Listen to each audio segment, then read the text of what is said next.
सास बहू की कहानी चढ़ गया। रेखा जी, जब सारा काम हमें ही करना है तो तुम्हारा क्या काम है यहाँ? तुम्हें पता नहीं है कि हमें सुबह उठते ही कॉफी पीने की आदत है। मां जी, मैं आ ही रही थी, लेकिन रवि को जल्दी ऑफिस जाना था।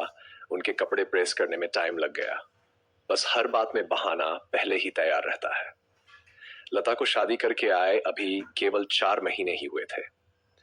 यहाँ आकर उसे ऐसा लगने लगा था जैसे किसी जेल में आ गई है। उसे कहीं जाना हो तो परमिशन लेनी पड़ती थी। कोई गलती हो जाए तो पनिशमेंट मिलता था। सास, ससुर और पति तीनों ही एक सुर में उसका विरोध करते थे। कभी कभी तो मन करता कि यहाँ से भागकर अपने पापा के घर चली जाए, लेकिन पापा हार्ट पेशेंट है। ये सब उन्हें पता लग गया तो न जाने क्या अनर्थ हो जाएगा। यही सोचकर सब बर्दाश्त करती रहती थी। लता ने जल्दी जल्दी सबके लिए नाश्ता बनाया। उसके बाद रवि को टिफिन पैक करके दे रही थी। तभी रवि ने आवाज दी, लता क्या कर रही हो? इतना टाइम नहीं है मेरे पास।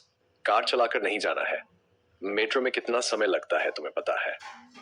जरा सा लेट पहुंचो तो ऑफिस में सुनना पड़ता है। रवि की एक एक बात इस ओर इशारा थी कि उसके पिता ने कार नहीं दी थी, लेकिन वह अब सब सुन लेती थी। पिता को कैसे बताए कि जिन्हें आपने उसका जीवन साथी चुना था वह पैसों का लालची है। एक दिन शाम को रवि घर आया तो उसने अपने पापा से बात की। रवि, अब मुझसे नौकरी नहीं होती। वो आपके पुराने दोस्त शर्मा जी मोटर पार्ट बनाते हैं। मैं चाहता हूं कि उसकी सप्लाई शुरू करूं, लेकिन बेटा उसके लिए तो कम से कम 10 लाख रुपए चाहिए होंगे। वो कहां से आएंगे? वही सोच रहा हूं।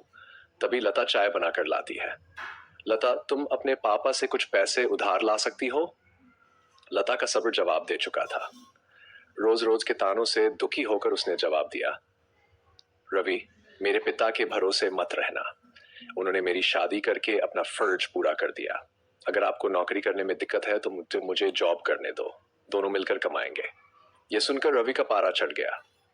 क्या बकवास कर रही हो? ज्यादा जुबान चलने लगी है। रवि, मैं बहुत बर्दाश्त कर चुकी हूं, इसलिए मैंने जॉब करने का फैसला किया है। नहीं, हमारे घर में यह सब नहीं होता। तुम्हें जॉब करनी है तो अपने घर चली जाओ। मुझे पता था आप यही कहेंगे। मैंने वकील से बात कर ली है। मैं जल्द ही तलाक ले लूंगी। यह सुनकर रवि और उसके पिता के हाथ पांव फूल गए। तभी रेखा जी वहां आ गई। रेखा जी, देख लिया बहू को सिर पर चढ़ाने का नतीजा। निकाल दो इसको घर से बाहर। ठीक है, मैं पुलिस को फोन कर देती हूँ। आप मेरा सारा सामान और दहेज वापस कर दीजिए। साथ ही हर महीने अपने पति की कमाई का आधा हिस्सा मैं कोर्ट से ले लूंगी। इस मकान में भी मेरा हिस्सा है। आधा मकान मेरे नाम कर दीजिए। सुनो, ये क्या कह रही है? बेटी, ऐसी बातें क्यों कर रही है? आज के बाद हम तुझसे कभी कुछ नहीं कहेंगे। तू अपने कमरे में जा। नहीं पापा जी, बहुत बर्दाश्त कर चुकी हूं मैं। अब मुझसे ये दिन भर के ताने बर्दाश्त नहीं होते। आप लोग इतने लालची होंगे ये मैंने कभी सपने में भी नहीं सोचा था। रेखा जी, इसके बाप को फोन करके बुलाए। इसके मुंह लगने से अच्छा है उनसे डायरेक्ट बात करते हैं। माँ जी, मेरे पिता हार्ट पेशेंट है। अगर इस बात को सुनकर उन्हें कुछ हो गया तो इसके जिम्मेदार आप लोग होंगे। ये तुम्हें क्या हो गया?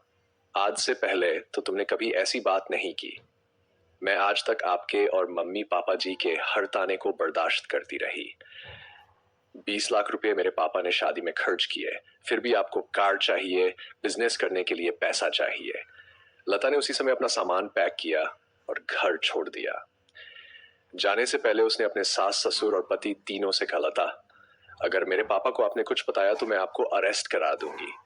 तलाक का नोटिस आपको मिल जाएगा। चुपचाप साइन कर देना। लता वहां से निकलकर अपनी एक सहेली के फ्लैट में पहुंच गई। एक दिन पहले उसी ने उसे हक के साथ अपना आत्मसम्मान बचाने के लिए समझाया था। कोमल, मैं आ तो गई हूं, लेकिन अब आगे क्या होगा? चिंता मत कर, मैंने बात कर ली है। मेरे ऑफिस में का खाली है। कल से तू जॉब करेगी और मेरे साथ रहेगी। 1 महीने तक जॉब करने के बाद लता एक दिन अपने घर जाती है और पिताजी को सारी बात बताती है। उसकी बात सुनकर उसके पिता कहते हैं, पिता, बेटा मुझे तूने क्यों नहीं बताया? पापा, आपने मेरे लिए बहुत कुछ किया है। अब मैं आपको परेशान करना नहीं चाहती थी। बेटी, मैं इतना कमजोर नहीं हूं। तू चिंता मत कर, घर आ जा। नहीं पापा, मुझे कुछ समय दीजिए, अपने पैरों पर खड़ा होने दीजिए।